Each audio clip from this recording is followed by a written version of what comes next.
पुस्तक का नाम बुढ़ापे से टक्कर लीजिए। लेखक पंडित श्री राम शर्मा आचार्य। ऑडियो 2। बुढ़ापे की तैयारी जवानी में ही करिए। आज के अर्थ संकट के समय में निरुपयोगी व्यक्ति क्या परिवार, क्या राष्ट्र और क्या समाज सभी के लिए भार स्वरूप सिद्ध हो सकते हैं। ऐसे निरुपयोगी व्यक्तियों में अपाहिज तथा अपंग तो हो ही सकते हैं, वृद्ध भी इसी गणना में आ सकते हैं।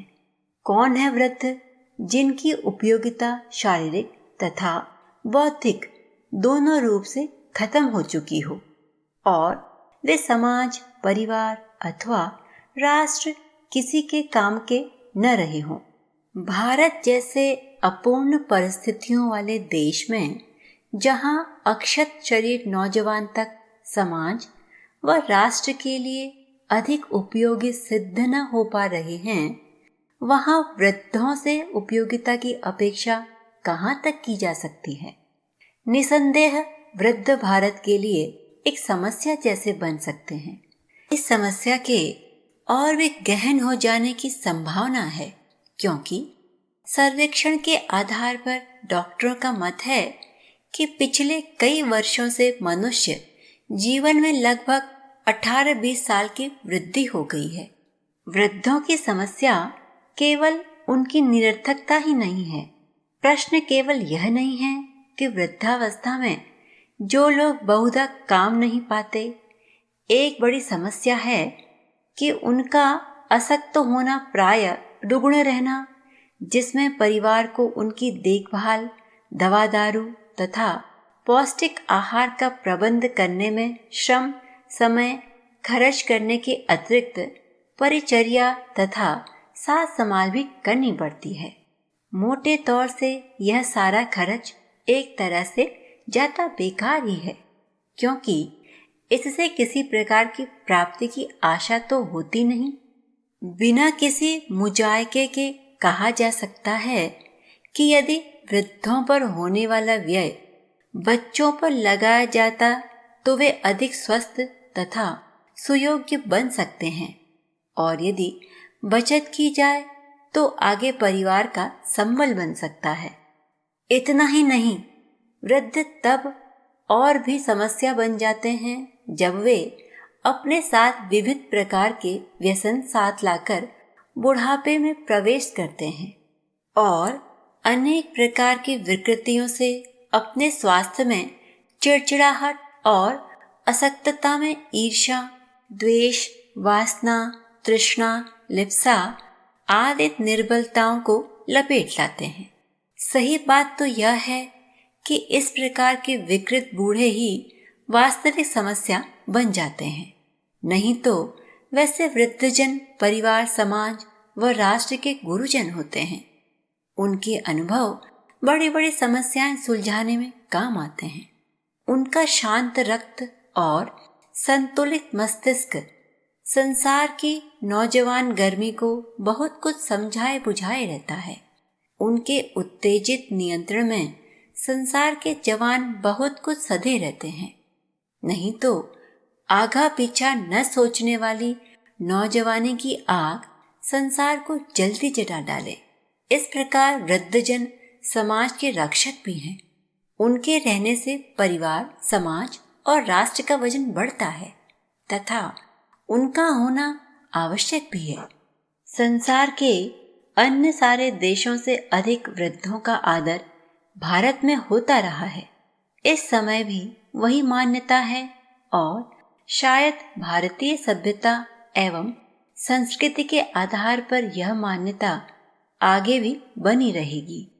किंतु जबकि वृद्धजन अपनी ओर से इस महान मान्यता को हिलने न दें, गुरु आदर की मान्यता बनाए रखने के लिए वृद्धों का कर्तव्य है कि वे किसी न किसी प्रकार से अपनी उपयोगिता बनाए रहें और जहां तक संभव हो परिवार पर बोझ न बने। वे वृद्धावस्था में भी कोई न कोई ऐसा काम करते रह सकते हैं जो उनके करने योग्य हो। उन्हें इस भावना से निष्क्रिय नहीं रहना चाहिए कि वे परिवार के गुरुजन हैं।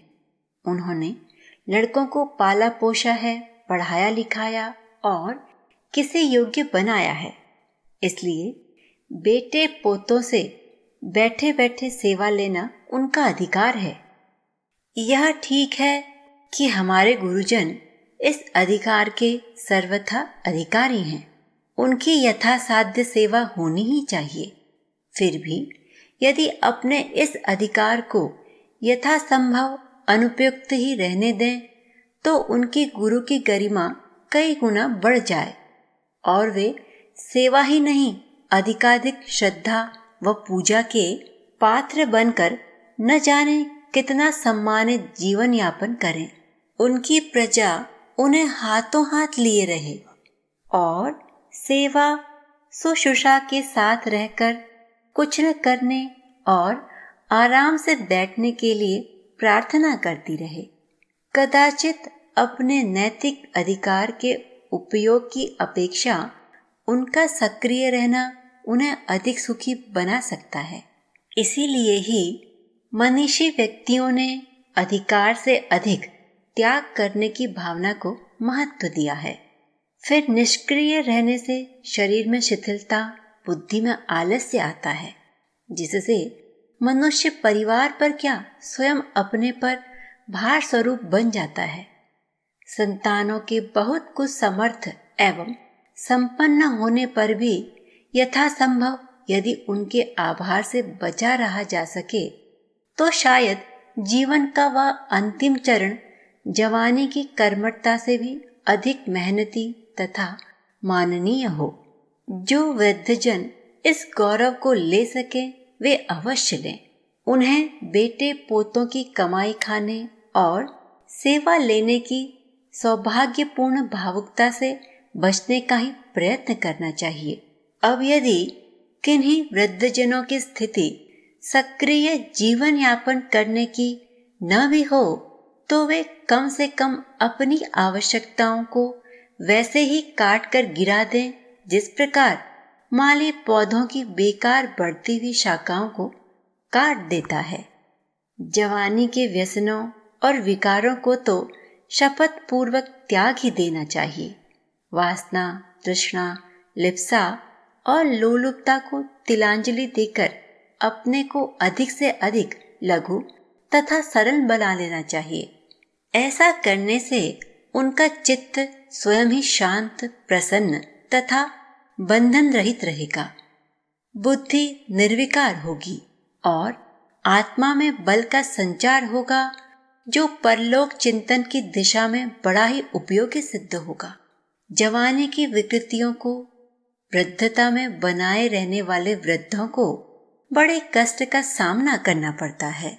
संतान से एक बार भोजन वस्त्र का तकाजा किया जा सकता है, किंतु अनावश्यक व्यसन वासनाओं का नहीं। व्यसनी व्यक्ति को भोजन वस्त्र का अभाव उतना नहीं सताता जितना कि व्यसनों की आपूर्ति। व्यसनी वृद्धजनों का जीवन बड़ा ही दयनीय तथा अनादर पूर्ण बन जाता है। व्यसनों को साथ लगाए रहने से उनसे उत्पन्न होने वाले रोगों से भी पीछा नहीं छूटता।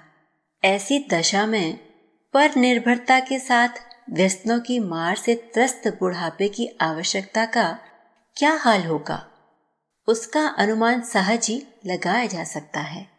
बुढ़ापे का शेष जीवन शांतिपूर्ण आत्मचिंतन तथा भगवान के भजन करने के लिए होता है, धक्के खाने के लिए नहीं। यही वह मूल्यवान समय होता है जब मनुष्य अपने परलोक प्रसाद की नींव रखता है, किंतु तभी जबकि मनुष्य पहले से ही उसकी तैयारी करके अंतिम चरण में प्रवेश करे। जवानी में अथक परिश्रम करके अपने कर्तव्यों को पूरी तरह से पूरा करे।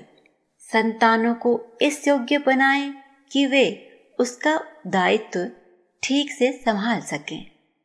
अपने लिए भी स्थायी परिस्थितियों का निर्माण करें जो आगे चलकर उसकी सच्ची सहयोगी बन सकें। संयम, नियम तथा कठोर व्रत पालन द्वारा इतनी शक्ति, इतना तप तेज संचय करें जो अंतिम क्षण तक उसे अशांत न होने दें। बुढ़ापा जीवन की अनिवार्य शर्त है। एक दिन सबको ही बूढ़ा होना है। जीवन का वह समय ऐसा होता है जिसमें संचय का अवसर नहीं होता, केवल व्यय ही करना होता है। इस व्यय के लिए आवश्यक संचय जवानी में ही किया जा सकता है। जवानी को अस्त व्यस्त बिता डालने वालों को वृद्धावस्था में बड़ी कठिनाई का सामना करना पड़ता है। जवानी के ज्वार में बुढ़ापे का भाटा न देखने वाले अदूरदर्शी ही होते हैं। जीवन को अपने इस दृष्टि दोष का फल बुढ़ापे में भोगना पड़ता है। जवानी के दिन जिन कष्टों को सहन कर सकते हैं, बुढ़ापा नहीं कर सकता। इसलिए मनुष्य को चाहिए कि वह जवानी में अपने को इतना अवश्य कस ले कि आगे चलकर बुढ़ापे का बोझ आसानी से उठा सके।